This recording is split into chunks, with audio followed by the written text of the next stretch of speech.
Au sommaire, Sylvaner Grand Cru, un petit tour du côté de Mittelbergheim, une pince très pratique et mon coup de cœur, un champagne de vigneron. Je pensais que vous alliez dire que c'était moi le coup de cœur. Non. Non, voilà. Par contre, vous avez dit un Sylvaner Grand Cru. On connaissait les Riesling Grand Cru. Sylvaner Grand Cru, c'est beaucoup plus rare. Oui, il n'y en a qu'un seul.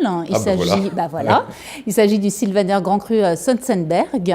Alors, l'histoire, a été très longue et très compliquée parce que quand le Sotzenberg a été classé Grand Cru en 1992, ils ont interdit justement le Sylvaner parce qu'il ne faisait pas partie des 4 cépages nobles.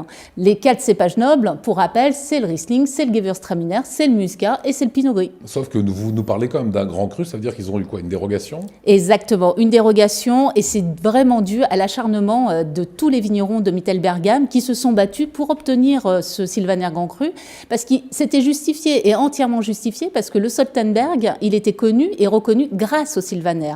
Donc ils se sont battus pendant 13 années, donc ça a été très long, ça a été dossier sur dossier. Ils ont réussi à obtenir cette dérogation, et le 20 mars 2005, ça y est, le Sylvaner a été reconnu pour le Sotzenberg. Donc on a un très bon Sylvaner, superbe vin le Sylvaner. Ah, magnifique. Voilà. Grand Cru. Autre anecdote ? Oui, du coup il faut que 4 cépages autorisés pour l'appellation Grand Cru en Alsace.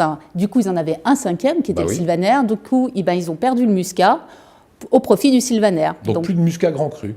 En Sotzenberg, non. D'accord. Un vigneron à nous conseiller comme chaque jeudi. Oui, alors c'est la maison, le domaine Alfred Vance, qui se trouve évidemment à Mittelbergheim, donc on est dans le Bas-Rhin, pour son Sylvaner Grand Cru Sotzenberg. C'est une merveille, une très jolie découverte que je conseille aux personnes qui aiment les Sylvaners. C'est floral, ça a une très bonne longueur, une bonne fraîcheur. On a rencontré Stéphane Vance. On regarde.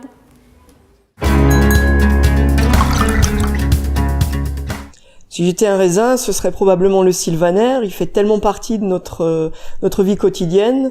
Puis il a cette austérité qui peut parfois devenir beaucoup plus volubile. Je crois que ça me ressemble assez. Première vendange, le millésime 2003. Je reviens du sud lors de cette année caniculaire. Si c'était à refaire, je reviendrai l'année d'après. Je propose depuis quelques années un pinot noir qui s'appelle Eden, qui est à mon avis une très belle expression de ce cépage, tout en finesse, en délicatesse, comme il se doit pour ce grand rouge. Dans ma cave, j'ai toujours un Gevrey Chambertin de chez mon ami Jean-Luc Burguet, un incontournable de cette appellation, et toujours un pinot noir. Voilà pour les bonnes petites explications. Tiens Michel, vous êtes plutôt quoi, vin blanc, vin rouge, bulle ? Plutôt vin rouge. Plutôt vin rouge. Et bulle, ça vous plaît ? Oui. Petite bulle ? Elle aime bien les petites bulles. Ça tombe bien. Ça va arranger Valérie Zanon quelque part. Ça m'arrange un peu ce soir. Parce que c'est l'objet du jour. Oui. C'est l'objet à bulles. Oui, c'est l'objet à bulles. Alors c'est une pince, c'est pas un casse-noix, pas un casse-noisette. C'est une pince qu'on appelle pince à champagne. C'est fait en fait pour ouvrir tout ce qui est bouteille d'effervescent. Donc, petite démonstration, mais je ne vais pas ouvrir la bouteille en plateau, soyez tous rassurés. Donc, on va commencer déjà à enlever le haut. Le bouchon. La coiffe. La coiffe. Dans la coiffe. La coiffe pour une bouteille effervescente, une capsule pour la bouteille de vin tranquille. Bien sûr. Ensuite, vous avez le muselet avec la plaque à muselet et évidemment le bouchon. Là, on met la petite anse qu'on décroche comme ça. J'apprends les vrais mots. Là. Ouais. Voilà, okay. Hop, vous avez cette petite pince. Un petit peu qu'on voit bien. Voilà, regardez la écran. petite pince. Vous appuyez sur ce petit bouton pour pouvoir mettre le crochet dans ce sens-là. Ensuite, excellent. On place le bouton, la pince de cette manière. Voilà. On pince bien. Ouais. Ensuite, il suffit de tourner comme dans les aiguilles, dans le sens des aiguilles d'une montre. Okay. En soulevant légèrement, et tout vient, c'est-à-dire que ça enlève également le fil de fer et ça garde le bouchon dans la pince. L'avantage, c'est que ça évite que le bouchon ne saute, donc vous gardez vraiment dans la pince. Il n'y a plus le charme de le faire sauter comme ça. Alors, c'est plus le charme, c'est plus pratique. Par contre, ça nécessite quand même, pour l'avoir testé, le petit tour de poignet. le petit tour de poignet et surtout un petit peu de force, malgré tout. Donc voilà, je retire. Allez. Et comme chaque jeudi, on termine par votre coup de cœur. Oui.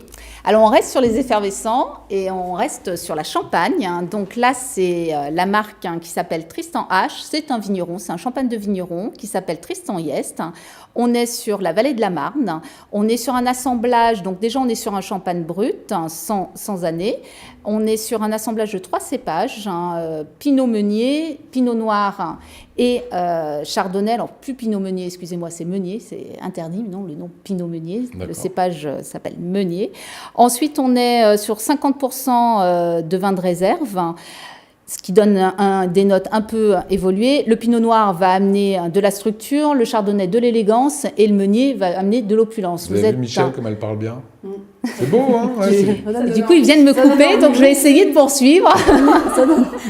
Donc, on est sur une bouche sur les fruits jaunes, avec des notes de fleurs blanches, un peu toastées, légèrement briochées. La bouche est vraiment fraîche, les bulles sont fines et persistantes. C'est un très joli champagne d'apéritif. Toasté, brioché, voilà, que des mots qu'on découvre. Tout cela, c'est sur apicurien.fr que vous pourrez le retrouver. Et vous avez compris, l'abus d'alcool est dangereux pour la santé, à consommer avec modération.